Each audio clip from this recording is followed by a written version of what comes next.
보도록 하겠습니다. 요엘. 혹시 요엘 하면 뭐가 떠오르시는 게 있으세요? 요엘. 요엘. 예, 환상을 보고 꿈을 꾸고 사도행전 2장에서 사도 베드로가 설교했던 본문이 바로 요엘 본문입니다. 사도 베드로는 설교했는데 강단에서는 거의 설교가 안 되는 책이죠. 왜 강단에서 주로 설교가 안 될까요? 예, 경고하고 혼내니까. 예, 그렇습니다. 예, 뭐 경고하고 혼내니까 보기보다는 성도들이 별로 안 좋아하니까. 또 전하는 사람도 굉장히 부담스러우니까. 또 내용이 쉽지 않으니까. 뭐 그런 여러 이유들이 있습니다. 요엘에서 제일 중요한 것을 이제 5글자로 표현할 수 있는데요. 요엘을 이거 하나만 알고 가셔도 오늘 요엘을 공부하신 겁니다. 요엘을 설명할 때 가장 중요한 5글자는 뭘까요? 우리 송희쌤이 정확히 말씀하셨습니다. 여호와의 날입니다. 여호와의 날. 예, 여호와의 날. 총 5번 등장을 하는데요. 매 장마다 등장을 합니다. 자, 그러면 여호와의 날은 좋은 날일까요? 안 좋은 날일까요? 예? 좋은 날이에요? 안 좋은 날이에요? 잘못을 많이 한 분은 안 좋다고 하시고요. 상 받을까 생각하시는 분들은 좋은 날이라고 하실 거고. 어떻게 좋으세요? 안 좋으세요? 원래 좋은 날입니다. 좋은 날. 왜 좋은 날이냐면 하나님께서 원수 갚아주시는 날이에요. 하나님께서 심판하시는 날인데 누구를 심판하시냐면 이스라엘을 괴롭혔던 사람들, 이스라엘을 못살게 굴었던 사람들을 심판하시는 날이에요. 그러면 이스라엘 백성의 입장에서 봤을 때 여호와의 날이 임했다. 그러면 좋아하셔야 돼요? 슬퍼하셔야 돼요? 예, 좋아했다라는 거예요. 유다 사람들도 좋아했다라는 겁니다. 그런데 하나님이 이 요엘 선지자를 통해서 말씀하시는 거예요. 좋아한다고? 천만의 말씀. 좋아할 것은 좋아하기만 할 날은 너희들에게 아닐 텐데 얘기하는 거예요. 왜 신원의 날 하나님께서 회복시켜 주시는 날인데도 원수 갚아 주시는 날인데도 불구하고 하나님은 그 날을 좋아하지 말라고 하세요. 왜 그랬을까요? 너희에게 죄가 있다라는 겁니다. 죄가 있다라면 여호와의 날, 그 날이 너에게 복된 날이 아니고 무슨 날이 된다고요? 심판의 날이 된다는 얘기예요. 지금 이스라엘은 여호와의 날이 온다고 하니까 이제 드디어 우리가 살아나는구나 생각을 했지만 아니, 너희에게 죄가 있다면 그 심판은 너희에게도 해당이 된다라는 겁니다. 그러면 어떻게 하라는 얘기일까요? 회개하라는 얘기죠. 회개해야 된다라는 겁니다. 이게 선지서의 보편적인 흐름이라는 겁니다. 특별히 이 여호와의 날이 요엘서에서 굉장히 중요하고 왜 이게 중요하냐면요. 신약에서 여호와의 날은 3글자로 다시 번역됩니다. 예, 그렇습니다. 주의 날로 번역됩니다. 주의 날. 그래서 이 여호와의 날은 주의 날로 신약에서 연결이 되어지기 때문에 굉장히 이 요엘서에서 중요한 하나의 키워드가 되겠습니다.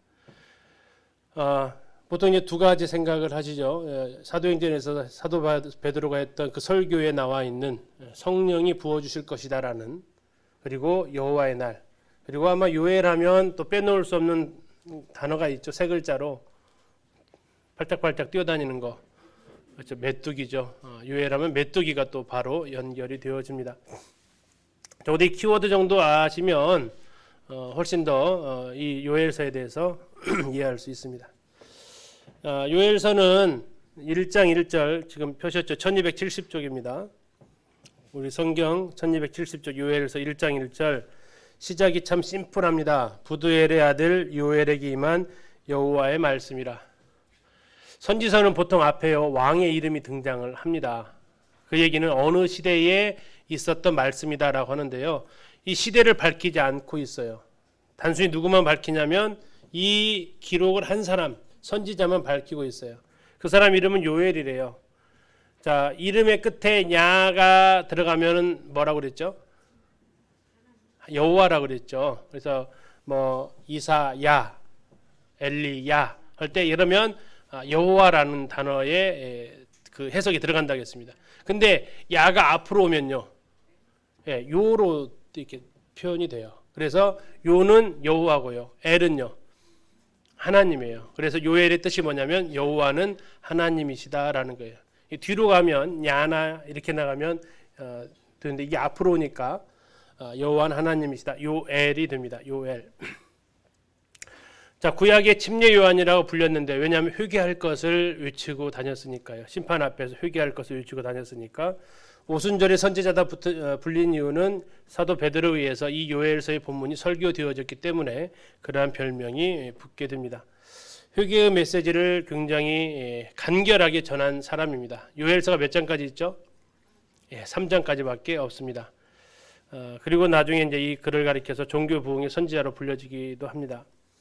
자, 이 왕이 등장하지 않기 때문에 이 요엘서에 기록된 시기를 단정할 수 없습니다. 정확히 말하면 모릅니다. 모른다는 이유는요, 굳이 알 필요 없다라는 의미이기도 합니다.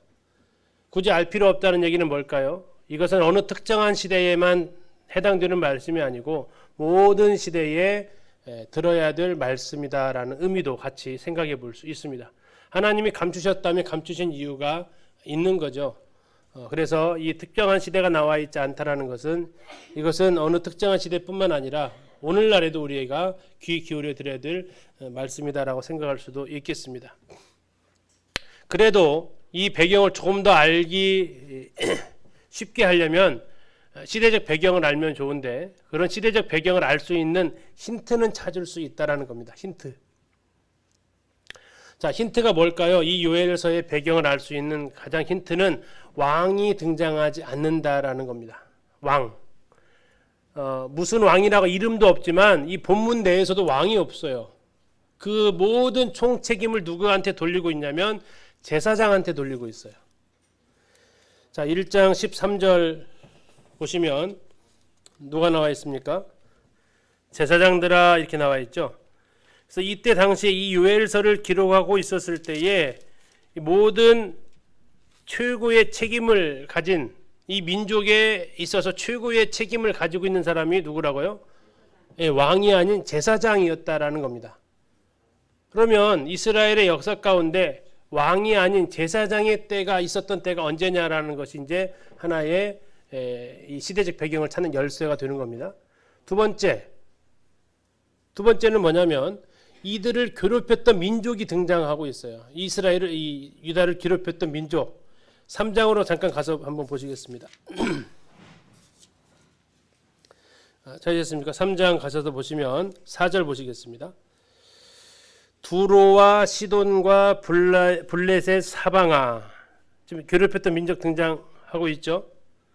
다음에 좀 더 뒤로 가셔서 19절로 가시겠습니다.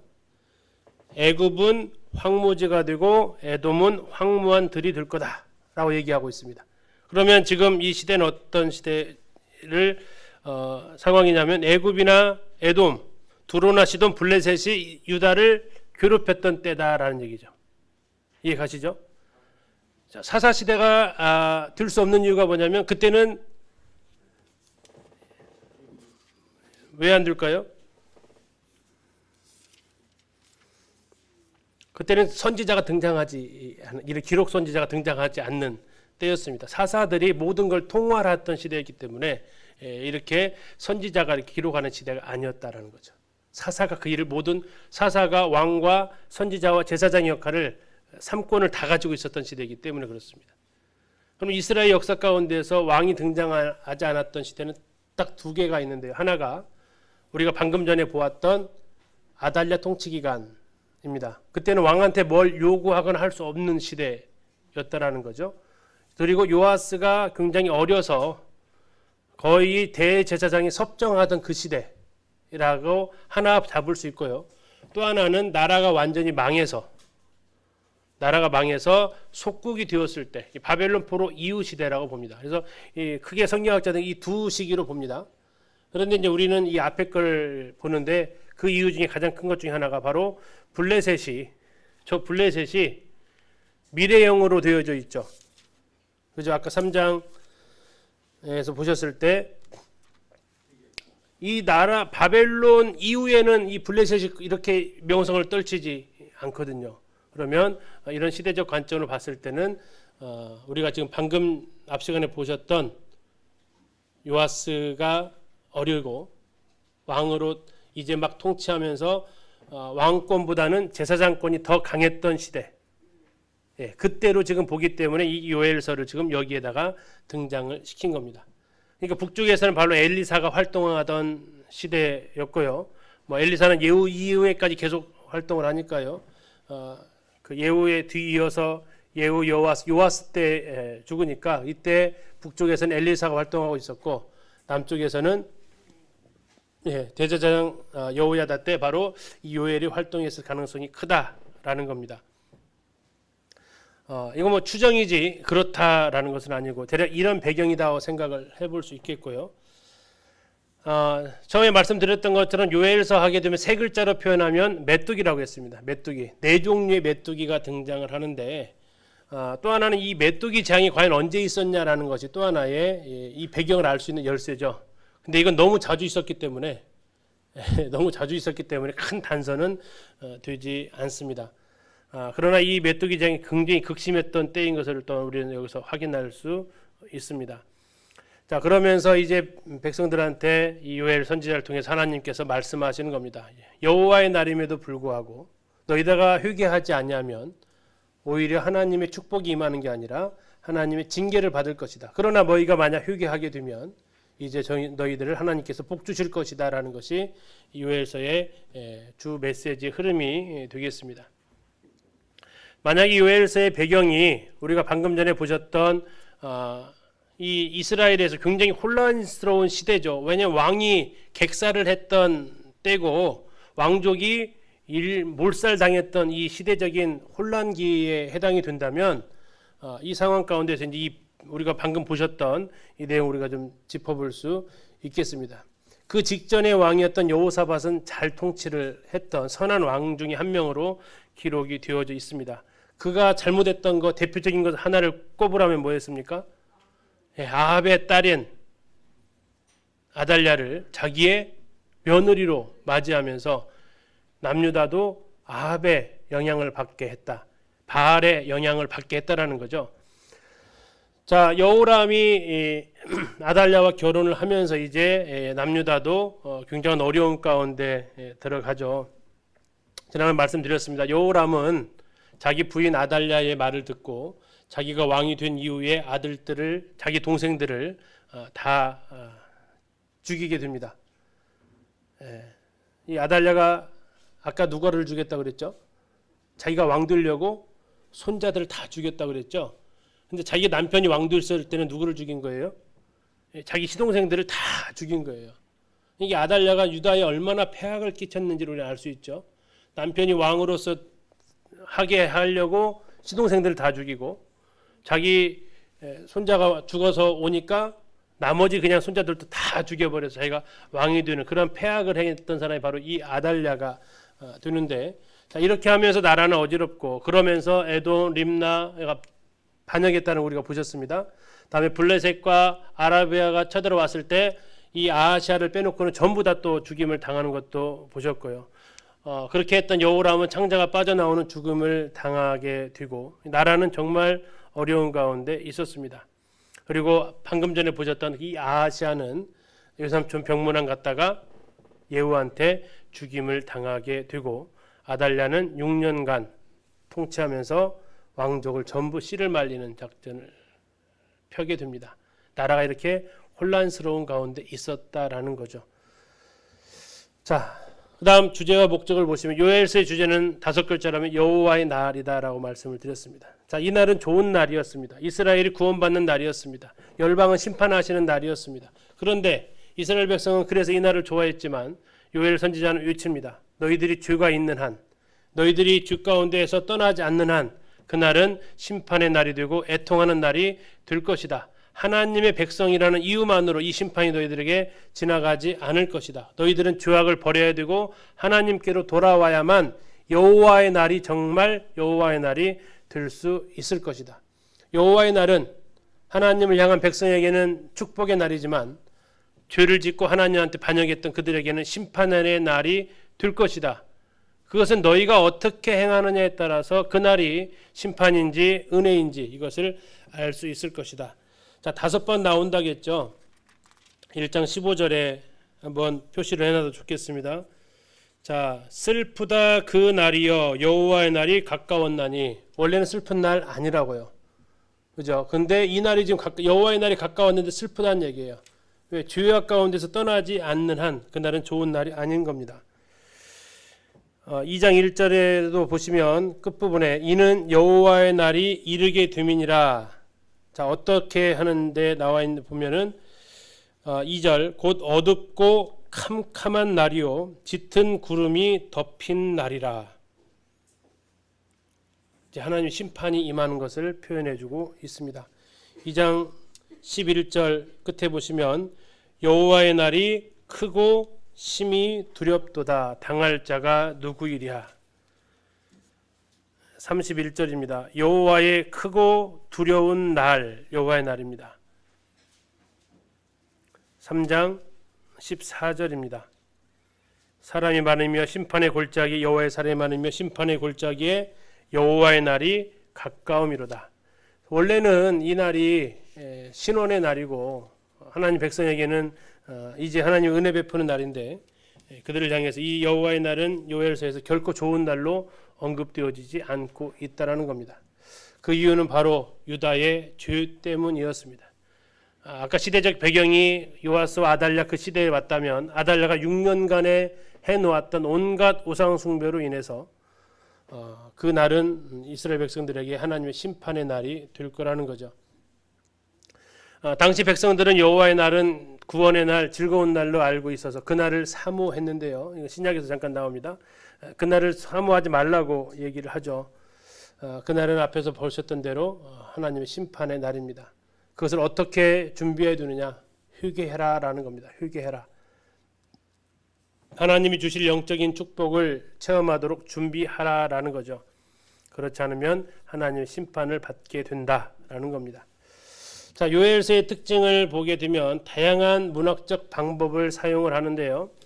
두음법, 수사법, 앞에다가 이제 이건 히브리어를 봐야만 알 수 있습니다. 다음에 비유법, 대꾸법 이런 게 다양한 문학적 방법을 사용하는 이유가 뭘까요? 알아들으라고 쓰는 겁니다. 다양하게 말하는 것은 알아들으라고 하는 겁니다. 자, 그리고 메뚜기 재앙이 있습니다. 메뚜기. 1장은 현실입니다. 현실. 메뚜기 재앙이 그들에게 물어 닥쳤습니다. 어느 정도의 메뚜기 재앙이 그들을 휩쓸었냐면 하나님 앞에 곡식으로 드리는 제사를 뭐라고 그러죠? 소제죠. 소제로 드릴 제물이 없을 정도였어요. 이 곡식이 있어야 소제를 하나님 앞에 드리는데 곡식을 드릴 소제가 없었어요. 전제라고 있습니다. 전제 부어드리는 제사가 있어요. 이것은 이제 포도주나 이런 거죠. 이게 없어질 정도였어요. 이게 소제나 전제를 드릴 수 없는 상황. 메뚜기가 그만큼 다 먹어버린 겁니다. 자, 이렇게 그들에게 있어서 1장에서는 메뚜기 재앙이고, 자, 이걸 통해서 이제 이와 메뚜기가 이 땅을 휩쓸었던 것과 같이 정말 메뚜기처럼 남기지 않고 이 땅을 심판할 한 민족들이 일어나게 될 것이다. 그래서 메뚜기를 가리켜서 네 가지 종류의 메뚜기를 말하는데, 그래서 어느 성경학자는 그 4가지 메뚜기는 앞으로 이스라엘을 짓밟을 4개의 큰 제국을 상징할 수도 있다라고 이야기를 하기도 합니다. 무슨 제국입니까? 아수르, 바벨론, 페르시아, 헬라 이런 제국들이 앞으로 너희들을 짓밟을 것이다 라고 이렇게 해석하기도 합니다. 이 요엘서의 기준점을 나누라고 한다면 2장 18절입니다. 한번 찾아보시겠습니다. 2장 18절입니다. 전반전 2장 18절까지는요 굉장히 우울하고요. 2장 18절 이후부터는요 해가 쨍하고 뜹니다. 자, 18절 이건 정말 은혜로운 말씀으로 시작을 하죠. 선지서에서 찾기 참 힘든 표현입니다. 한번 읽어보실까요? 시작. 그때 여호와께서 자기의 따랑을 극진히 사랑하시어 그의 백성을 불쌍히 여기실 것이라. 어떻게 사랑하신다고요? 어떻게 사랑하신대요? 극진히 사랑하신대요. 극진히 사랑하신대요. 이런 표현 성경에 많이 없습니다. 하나님께서 그때에 하나님께서 이스라엘에게 이제 다시 회복시켜 주시는 표현을 말해주고 있습니다. 자, 그러면서 앞부분은 유대에 임할 심판을, 그리고 뒷부분은 회개한 그들에게 임할 구원을 말씀해주고 있습니다. 선지서의 항상 특징은 그렇습니다. 심판을 경고하고 회개를 촉구하고 회개하게 되면 하나님이 구원해 주신다라는 겁니다. 자, 여호와의 날, 주의 날 2장은요. 자, 다 시간적인 개념으로 잠시 돌아가면 1장은 현실입니다. 2장은요. 가까운 미래입니다. 가까운 미래. 3장은요. 먼 미래입니다. 먼 미래. 시간적 개념이 그렇게 이제 흘러가게 되는데요. 이 주의 날은 미래의 사건, 2장은 그러니까 가깝게 제국에 의해서 이스라엘이 짓밟히게 될 것을 보여준다면 3장에 가서는 하나님께서 그들을 궁극적으로 회복시켜 주시는 천년왕국까지 내달리고 있다라는 것입니다.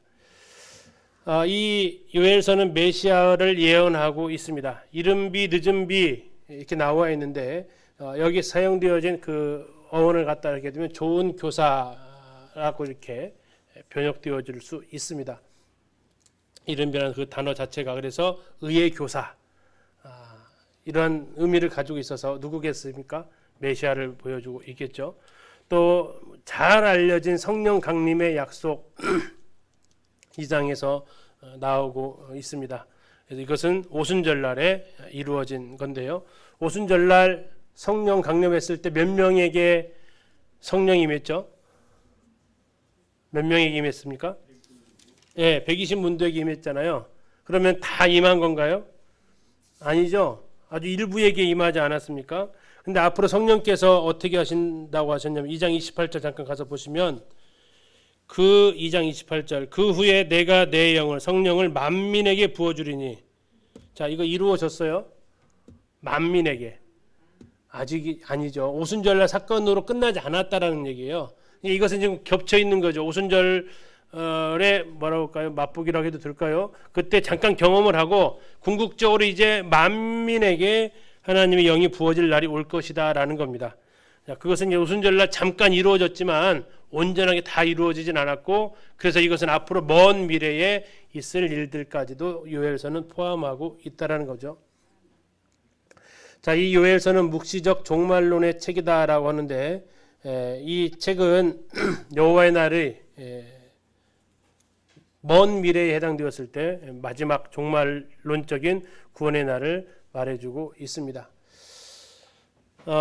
자, 그래서 말씀하신 대로 이 역사적인 이 사건입니다. 메뚜기 재앙입니다.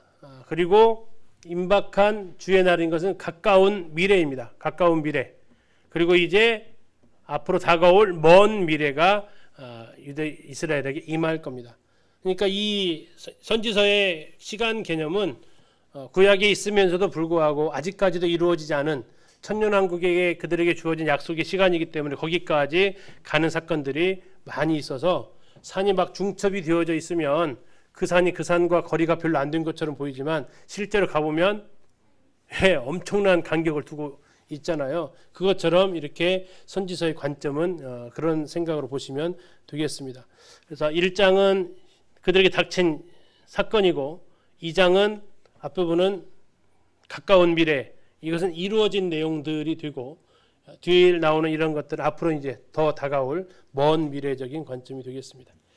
자, 내용을 잠시 좀 보시고 오늘 요엘서 마무리하도록 하겠습니다. 자, 요엘서 1장 메뚜기 재앙입니다. 1장 2절부터 하나님은 심상치 않게 외치십니다. 늙은 자들아 너희는 이것을 들을지어다. 땅의 모든 주민들아 너희는 귀를 기울일지어다. 자, 앞으로 이와 같은 일이 너희는 귀를 기울일지어다. 너희의 날에나 너희 조상들의 날에 이런 일이 있었느냐? 수사법이죠. 없었다는 얘기죠. 너희는 이 일을 너희 자녀에게 말하고 너희 자녀는 자기 자녀에게 말하고 그 자녀는 후세에 말할 것이니라. 계속해서 말하라는 얘기죠.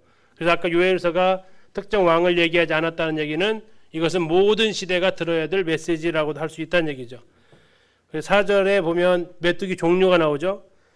팥중이, 그 다음에요 메뚜기, 그 다음 느치, 그 다음 황충. 이 각각이 어떻게 생겼는지는 뭐 정확히 알 수는 없습니다. 그러나 아까 말씀드렸는데 이 네 가지는 앞으로 그들을 지배하게 될 나라일 수 있다라는 이야기들을 하는 거죠. 아까 제가 아수르 했는데 유다는 아수르에 멸망되지는 않기 때문에 바벨론부터 출발해야 될 것 같습니다. 바벨론, 메데, 바사, 헬라, 로마까지. 자, 그러면서 이 메뚜기가 지금 닥쳤을 때 그들에게 임한 일들이 무슨 일이 벌어지냐면 5절에 보시면 취하는 자들 나와 있습니다. 뭐 먹고 취했을까요? 무슨 술 먹었을까요? 소주 막걸리가 아니고 포도주 마셨겠죠. 7절 보시면 그들이 누구냐면 메뚜기입니다. 메뚜기들이 뭐 했다고요? 내 포도나무를 멸해버렸대요. 그러면 이제 포도주 마실 수 있어요? 없어요? 없죠. 자, 그 다음에 9절을 보시면 소재와 전제가 여호와의 성전에서 뭐 했다고요? 끊어졌대요. 왜 끊어졌어요? 메뚜기가 다 먹어버렸다고요. 다 먹어버렸어요. 자, 그러니까 이제 제사장들한테 이야기를 하는 겁니다. 13절 끝에 보세요. 가운데부터 보시겠습니다. 13절 가운데. 너희는 와서 굵은 베옷을 입고 밤이 새도록 누울지어다. 이는 소재와 전제를 너희 하나님의 성전에 드리지 못함이로다. 메뚜기장이 굉장히 심했다라는 것을 알 수 있죠. 자, 이때 제일 많은 피해를 본 사람이 그럼 누굴까요? 술 취한 사람, 제사장도 아닌 농부들이죠. 11절 보시겠습니다. 11절. 10절부터 보시면 좋겠습니다. 10절입니다. 밭이 황무하고 토지가 마르니 곡식이 떨어지며 새 포도주가 말랐고 기름이 다하였도다. 농부들아 너희는 부끄러워할지어다. 포도원을 가꾸는 자들아 곡할지어다. 이는 밀과 보리 때문이라. 밭의 소산이 어떻게 됐다고요? 다 없어졌다. 밭의 소산은 다시 말하면 밀과 보리입니다. 이게 싹 없어졌다니 메뚜기가 굉장히 큰 피해를 남겼다라는 거죠. 그러면서 이제 마지막 슬퍼할 대상은 회개할 대상은 선지자 요엘에게 이야기를 하고 있습니다. 19절 1장 19절입니다. 1장 19절 여호와여 내가 주께 부르짖으오니 불이 목장의 풀을 살랐고 불꽃이 들의 모든 나무를 살랐음이니이다. 들짐승도 주를 향하여 헐떡거리오니 시내가 다 말랐고 들의 풀이 불에 탔음이니이다. 시내가 다 말랐다는 얘기는 뭘까요? 가뭄이 찾아왔다는 거죠. 그래서 아마 이것으로 인해서 불도 발생한 것 같습니다. 자, 이런 가운데서 흔히 말하는 모든 초목이 다 메말라 버린 이 상황 가운데 그들이 지금 처한 현실이 도달한 겁니다. 이 메뚜기 때 혹시 보셨어요? 저는 못 봤거든요. 눈으로 보신 적 있으세요? 보면 재앙이에요. 안 보시는 게 좋아요. 그렇죠? 한번 보고 싶다 생각하지 마세요. 정말 나도 한번 보고 싶다 그런 생각하지 마시는 게 좋습니다. 영상이 있어서 제가 영상을 가져와서 한번 보세요. 그리고 우리 현실에서는 안 볼 수 있으면 좋습니다. 하늘을 뒤덮은 수많은 메뚜기 떼들. 이들이 지나간 곳은 순식간에 폐허로 변했습니다. 요즘 코로나19로 어려움을 겪고 있는 중국에 또 다른 공포의 존재가 다가오고 있습니다. 바로 메뚜기 떼입니다. 최근 동아프리카와 서남아시아 일대를 초토화하고 있는 사막 메뚜기 떼의 기세가 심상치 않기 때문인데요. 아프리카 예멘에서 창궐한 메뚜기 떼는 동아프리카 전역은 물론 아라비아 반도를 거쳐 인도와 파키스탄까지 퍼지면서 닥치는 대로 농작물을 먹어치우고 있습니다. 동아프리카 3개국에만 3,600억 마리의 사막 메뚜기가 집계됐습니다. 아프리카에 이례적인 폭우가 내린 데다가 수온까지 상승하면서 메뚜기가 번식하기 좋은 고온 다습한 환경이 만들어졌던 탓입니다. UN 식량기구의 표현을 빌리자면 이 정도의 메뚜기 떼는 현대에 전례가 없으며 성경에 기록된 규모의 재앙이라고 합니다. 실제로 구약 성경 속에는 10가지 재앙 중에 8번째 재앙으로 메뚜기 떼가 등장하는데 그게 현실이 된 겁니다. 중국 정부는 기후 조건이 맞으면 메뚜기 떼가 티베트, 신장 위구르 자치구를 거쳐 중국 본토로 들어올 가능성이 있다고 우려하고 있는데요. 이에 최근 메뚜기 떼 유입을 막기 위한 긴급 통지를 발표하고 피해 지역과 가까운 접경 지역의 모니터링을 강화하기로 했습니다. 중국 정부가 이렇게 메뚜기 떼를 두려워하는 건 사막 메뚜기의 엄청난 식성 때문입니다. 메뚜기 떼는 바람을 타고 하루 최대 150km까지 비행해 농작물을 먹어치우는데요. 1제곱킬로미터 면적의 무리가 하루에 무려 35,000명분의 식량을 해치울 수 있다고 합니다. 메뚜기 떼는 이렇게 식욕이 왕성한 것도 모자라 번식력까지 강합니다. 암컷 메뚜기 한 마리가 보통 300개의 알을 낳는데 이미 성충 메뚜기들이 광활한 지역에 걸쳐 알을 낳고 있으며 이 중 많은 수의 부화가 시작됐습니다. 초기 통제 실패로 메뚜기 떼가 6월까지 이어지면 현재 규모의 500배로 증가할 수 있다는 암울한 전망까지 나옵니다. 파키스탄에 10만 마리의 오리 부대를 보내 천적인 메뚜기를 없앤다는 보도까지 나왔는데요. 사막지대인데다가 너무 더워서 오리가 생존하기에는 적합하지 않아 없던 일이 됐다고 합니다. 기후변화로 인해 점점 심해지는 메뚜기 떼의 공습. 인간이 막을 수 있을까요? 하늘을 뒤덮은 안 보시는 게 좋겠죠. 예. 작년에 이거 한창 시끄러워서 저게 지금 4월 뉴스였습니다. 아마 코로나 때문에 저게 좀 묻히지 않았나 싶은데. 예. 근데 이스라엘은 아까 말씀드린 대로 저런 메뚜기가 왔다는 얘기입니다. 사막 메뚜기. 우리처럼 이렇게 뛰어다니는 그런 것이 아니고 이 아프리카 땅에서 발생하는 메뚜기 떼니까 바로 옆에 있었던 이스라엘의 저런 메뚜기들이 아까 했던 대로 4가지 종류의 메뚜기가 정말 다양하게 먹고 가고 또 먹고 가고 또 먹고 또 먹고 가고 뭐 나만 하는 게 하나도 없이 그들에게 임했다라는 겁니다. 근데 문제는 그것은 하나님께서 하나의 사인을 보내줬다라는 거죠. 자, 여호와의 날 잠시 좀 보면요. 아까 말씀드린 대로 심판의 날이고 구약에 총 16번 나오는데 요엘서에서만 몇 번 나왔다고요? 5번 나왔습니다. 30%가 요엘서에서 나왔다는 얘기입니다. 그러니까 요엘서는 여호와의 날에 대한 하나의 선포였다라는 거죠. 하나님께서 경고하시는 장면을 이렇게 볼 수 있는데 이게 지금 이스라엘 백성들이 대제국들이 일어나면 늘 패권 다툼의 장이 됩니다. 이게 지금 가운데가 어디냐면 예루살렘이에요. 이쪽으로 가게 되면 아시아 쪽으로 갑니다. 이란, 이라크 이쪽. 다음에 밑으로 가면 아프리카, 애굽이 가고요. 왼쪽으로 가게 되면 그리스, 헬라 제국으로 갑니다. 자, 이스라엘을 괴롭혔다 아까 4제국이 어디라고 그랬죠? 첫 번째가 바벨론, 여기서 왔습니다. 이쪽에서. 두 번째요. 메데바사 동쪽에서 왔죠. 다음에요. 헬라 여기서 왔습니다. 다음에 로마도 여기서 왔고요. 그리고 제일 먼저 괴롭혔던 데는 애굽은 여기서 왔고요. 그들이 하나님에게 말씀을 잘 들었다면 어디든지 퍼져나갈 수 있었지만 그들이 하나님께로부터 징계를 받으면 어디서든 이스라엘은 공격의 대상이 됐다라는 겁니다. 여호와의 날, 여호와께서 현재 진행되고 있는 역사의 한순간에 직접 개입하셔서 심판하시되 악인들은 멸망시키시고 의인들은 구원을 행하시는 심판과 구원의 날이다라는 거죠. 하나님께서는 소극적인 국가의 재앙뿐만 아니라 확대적인 인류의 종말 계획을 가지고 있으셔서 이 요엘서를 우주적 하나님에 대해서 표현하고 있다고 하는 거죠. 앞으로 인류가 겪어야 될 대심판의 날을 이미 포함시키고 있다라는 겁니다. 요엘서의 3장까지밖에 되지 않지만 그 범위는 아직까지도 우리에게 이루어지지 않은 날까지, 이루어질 날까지 포함하고 있습니다. 신약 시대에는 여호와의 날이 아니라 주의 날로 표현되어지고 있다라고 말씀을 드렸죠. 이건 주님께서 재림하시는 날을 표현해주고 있는 단어입니다. 주님의 재림은 구원받은 자에게는 은혜의 날이지만, 죄의 문제를 해결한 사람에게는 은혜의 날이지만, 죄의 문제를 해결하지 않고 회개하지 않은 사람에게는 심판과 멸망의 날이 되기 때문에 이건 양면성을 가지고 있다라는 거죠. 자, 이 표는 이강국 형제님께서 만들어 주셨던 이 표인데요. 이 요엘서의 주제를 가리켜서 주의 날 여호와의 날이라고 했는데 1장에서 3장까지 있다고 이렇게 말씀을 드렸습니다. 그래서 1장에서 주의 날 여호와의 날이 처음 등장하는데 이것은 현실이라고 그랬죠. 자, 이걸 통해서 이제 두 가지 앞으로 일이 일어날 거라는 얘기했습니다. 가까운 미래에서는 무슨 일이 일어나고요? 북방의 군대들이 쳐들어올 거라는 얘기입니다. 4군대가. 그리고 조금 더 이루어지지 않은 것으로 보게 되면 북쪽에서 올라오는 이 환란기 전반에 전쟁이 있습니다.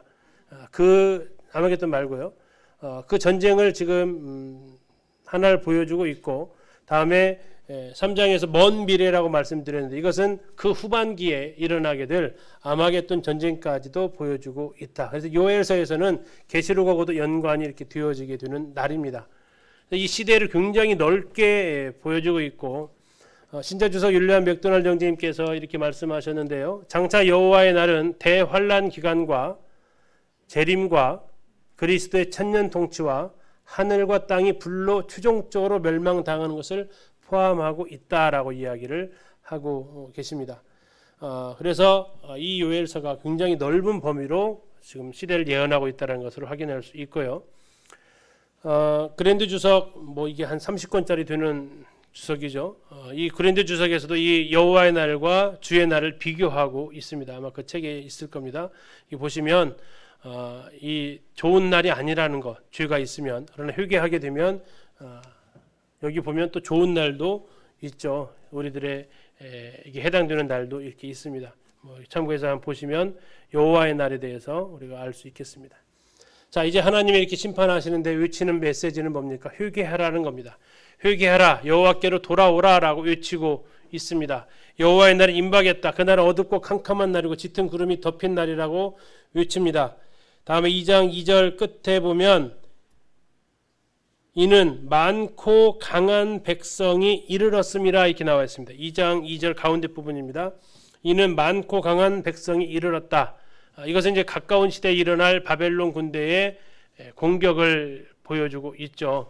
그리고 앞으로 이제 곡과 마곡이란 그 전쟁까지도 연결이 되어질 거라는 겁니다. 그건 아직 안 이루어졌습니다. 그러니까 가까운 미래는 이루어졌다면 먼 미래는 앞으로 일어날 것까지 아까 그 도표에서 볼 수 있습니다.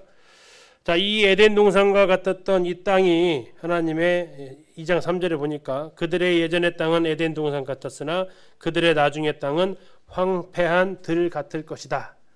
여호와의 날이 심히 두렵도다. 4절부터 11절에 보면요. 이게 메뚜기인지 아니면 군대인지 한번 보세요. 자, 1장에 나와 있었던 것은 메뚜기 맞습니다. 그죠? 자, 2장 4절 보시면 그의 모양은 뭐 같다고요?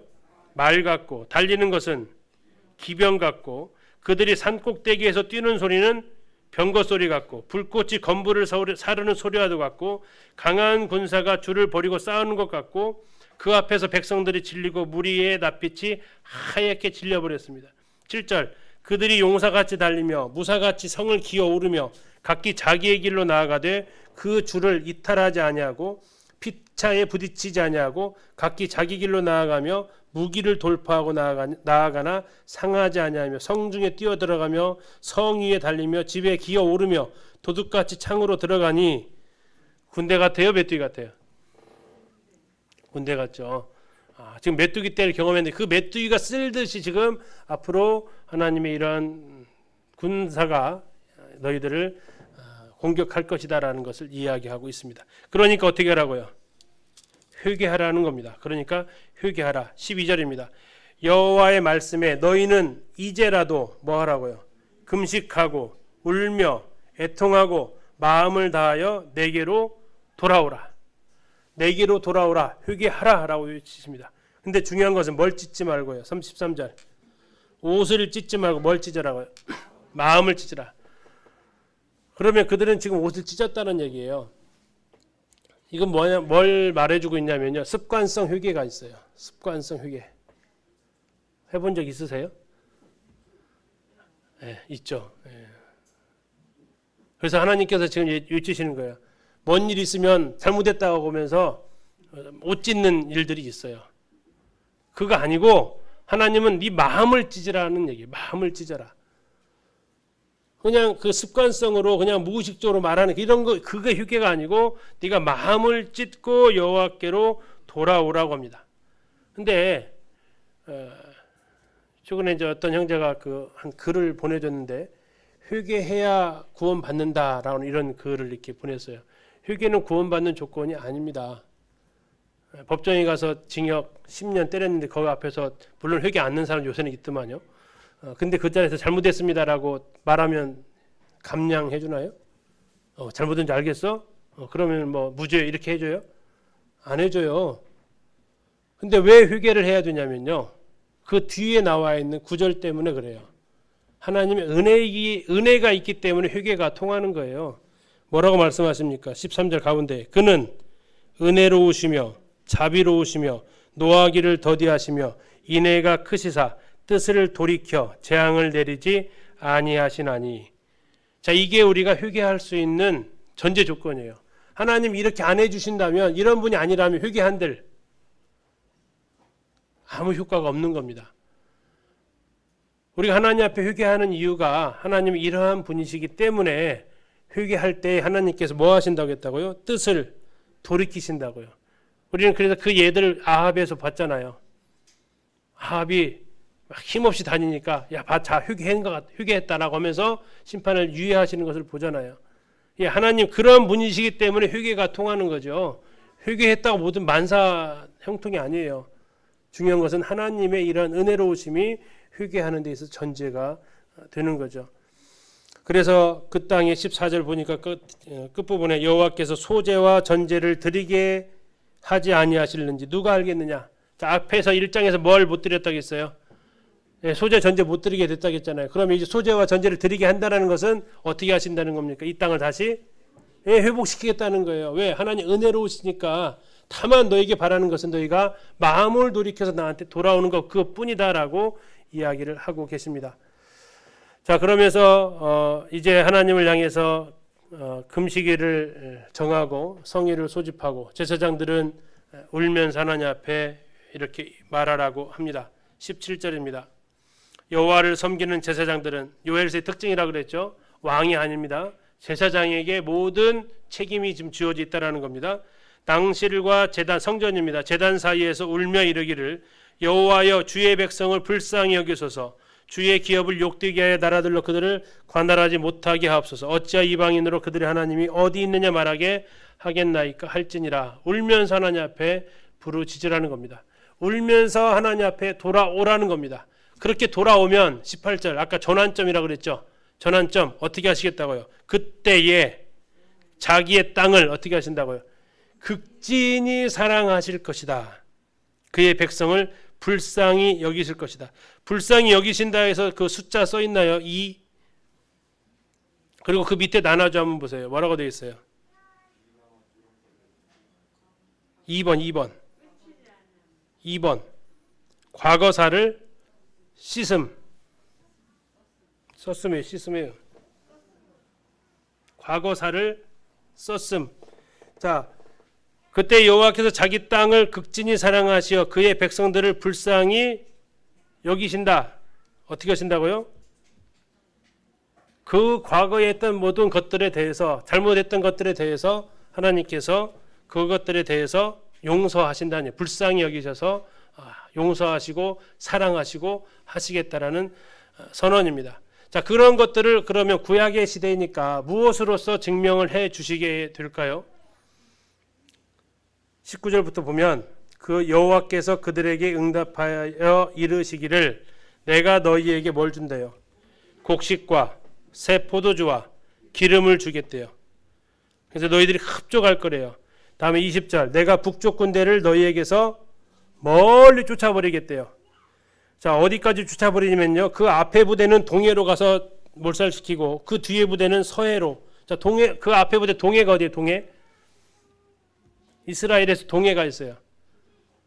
동해, 동쪽 바다. 이스라엘의 동쪽 바다. 사해입니다. 사해. 예, 여매, 아라바해, 예, 동해 이렇게 불립니다. 그러니까 서쪽에 있는 그 앞에 부대는 동해, 그래서 사해 바다 그 아라바 사해 바다 쪽에서 심판하실 거고, 다음에 그 뒤에 부대는 서해. 이스라엘의 서해는 어디예요? 그렇죠. 지중해로 가서 심판하시기 싹 몰아내겠다라고 지금 하나님이 이야기하십니다. 다음에 23절 보니까 하나님께서 23절 뒤에 보니까 이른 비와 늦은 비가 예전과 같이 내려줄 것이다. 우리는 이 비에 대해서 별로 고마움을 잘 모르시죠. 근데 이스라엘은 언제 막 환호성을 지른다고요? 10월 달에 비 오면 10월 달에 초막절날 그 기간 안에 비 오면 그들은 환호성을 지른다고요. 왜요?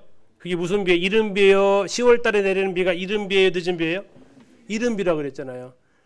드디어 하나님께서 우리를 잊지 아니하시고 복 주신다라는 것을 그들 알기 때문에 그날에 비가 오면 하나님 앞에 찬양을 하게 되는 것입니다. 자, 그렇게 해서 하나님께서 이 땅에 다시 물질적인 것들로 인해서 회복시켜 주실 것이고 그들이 내려왔던 정말 메뚜기 떼와 같이 그들을 휩쓸었던 그 군대는 전부 다 쫓아내시겠다라고 지금 약속을 해주십니다.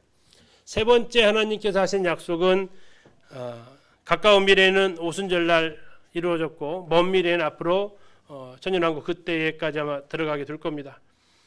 그 후에 내가 내 영을 만민에게 부어줄 것이다. 자녀들은 장래일을 말하고 늙은이는 꿈을 꾸고 젊은이는 이상을 볼 것이다. 이것은 천년왕국 때에 완전하게 이루어질 것입니다. 30절부터 32절까지는 네 번째 하나님께서 하신 약속인데요. 그리스도의 재림에 일어날 그 시간과 관련되어져 있습니다. 32절 보시면 누구든지 여호와의 이름을 부르는 자는 구원을 얻으리니. 많이 보셨죠? 어디서 보셨어요? 예, 저 로마서 10장에 나와 있는 그 말씀이죠. 자, 이렇게 하나님께서 이제 구원을 베푸실 것을 얘기를 하는데, 이것은 앞에서 말씀드린 천년왕국 가운데서 이제 이스라엘에게 주어진 약속이 될 겁니다. 그 앞에 일어난 일들이 달이 핏빛과 같이 되어졌다. 그것은 전에 이제 김종원 원장님께서 오셔서 그 역사적인 사건을 하면서 달이 붉게 변하는 달, 블러드 문, 혹시 검색해 보시면 알 수 있습니다. 그렇게 이제 그런 일들이 이미 있었고요. 그리고 앞으로 이제 여호와의 이름을 부르는 자 구원 얻는다는 것이 가까운 미래에는 오늘날에도 있지만 궁극적 이스라엘에게는 천년왕국 시대에 이루어지게 될 겁니다. 자, 다섯 번째 하나님께서 심판과 회복시키는 약속은 열방을 심판하시겠다라는 겁니다. 유다와 예루살렘 가운데서 사로잡힌 자들, 포로된 자들을 돌아오게 할 것을 말씀해 주시는데, 앞으로 있을 전쟁을 얘기해 주고 있는데, 그 전쟁은 무슨 골짜기에서 일어나냐면 3장 2절에 여호사밧 골짜기에서 일어난다고 되어져 있습니다. 여호사밧 골짜기는 지금 무슨 골짜기라고요? 지금의 기드론 골짜기입니다. 기드론 골짜기는 예루살렘 바로 맞은편, 예루살렘과 감람산 사이를 흐르는 골짜기가 기드론 골짜기입니다. 근데 거기만 기드론 골짜기가 아니고요. 거기에서 물이 흘러서 어디까지 흘러가냐면요, 사해바다까지 물이 흘러가게 됩니다. 지난번에 갔을 때 이제 광야를 가면서 마르샤바 수도원이라는 그 기드론 골짜기에서 12km 정도 떨어져 있습니다. 거기로 갔는데 이 앞에 흐르는, 가이드가 얘기하더라고요. 이 앞에 흐르는 골짜기가 있습니다. 이게 무슨 골짜기인지 아십니까? 했더니 모르죠. 그때 얘기해 주는 거예요. 이게 바로 기드론 골짜기입니다라고. 우리는 기드론 골짜기를 항상 예루살렘 성 앞에 있는 골짜기만 기드론 골짜기인 줄 알았더니 그게 아니고 사해바다까지 쭉 이어지고 있더라고요. 기드론 골짜기가. 아무튼 이렇게 그 앞에서 하나님께서 큰 전쟁을 일어날 것을 얘기해 주고 있습니다. 그래서 전쟁을 준비하라고 외치고 있네요. 3장 10절에 보십시오. 3장 9절을 볼까요? 3장 9절. 너희는 모든 민족에게 이렇게 널리 선포할지어다. 너희는 뭘 준비하라고요? 전쟁을 준비하라. 이제 마지막 전쟁이 되겠죠. 10절. 너희는 보습을 쳐서 칼을 만들고 낫을 쳐서 창을 만들어라. 싸울 무기를 준비를 하라는 겁니다. 자, 이것은 가까운 미래라고요? 먼 미래라고요? 3장은 먼 미래에 있을 것이라는 거죠. 그때 하나님께서 이스라엘의 피난처가 되고 이스라엘의 산성이 되어주시겠다고 약속을 하고 계십니다. 마지막 이스라엘에 대한 회복의 약속이 16절 B부터 나와 있는데 16절 보시겠습니다. 3장 16절입니다. 여호와께서 시온에서 부르짖고 예루살렘에서 목소리를 내시리니 하늘과 땅이 진동하리로다. 그러나 여호와께서 그의 백성의 피난처 이스라엘 자손의 산성이 되시리로다. 그런즉 너희가 나는 내 성산 시온에 사는 너희 하나님 여호와인 줄 알 것이라. 다시는 예루살렘이 거룩하리니 다시는 이방 사람이 그 가운데로 통행하지 못하리로다. 이루어졌어요? 안 이루어졌어요? 아직 안 이루어졌어요. 이것은 앞으로 이루어질 거예요. 구약에 있다고 다 완성된 책이 아니라는 얘기. 앞으로 이것은 하나님께서 이루어 주실 것입니다. 자, 그러면서 이제 마지막 21절 보시면 내가 전에는 그들의 피 흘림 당한 것을 갚아주지 아니하였거니와 이제는 뭐 한다고요? 갚아주겠다 하십니다. 이게 바로 진정한 여호와의 날입니다. 문제는 뭡니까? 그들에게 죄가 남아 있느냐 하는 것입니다. 죄가 남아 있다면요, 이런 은혜가 아니고 그들에게도 동일한 심판이 임한다라는 경고죠. 여호와의 날, 우리가 중요한 것은 하나님 앞에 회개하고 하나님께서 베푸신 그 은혜의 초대에 응하는 것이 오늘날 우리에게 주어진 하나님의 메시지이죠. 그리고 우리는 그 은혜 앞에 나와왔고 하나님 앞에 감사하고 있고요. 중요한 것은 이제 우리가 그 사실을 또 전할 책임 우리에게 있다라는 거죠. 4월에 진행되어지는 복음 집회에 바로 우리의 가족 친지 친구들에게 회개할 것을 우리가 전할 또 책임이 있겠습니다. 오늘은 12장까지 보셨고 그리고 거기에 해당되는 요엘서를 같이 이렇게 보셨습니다.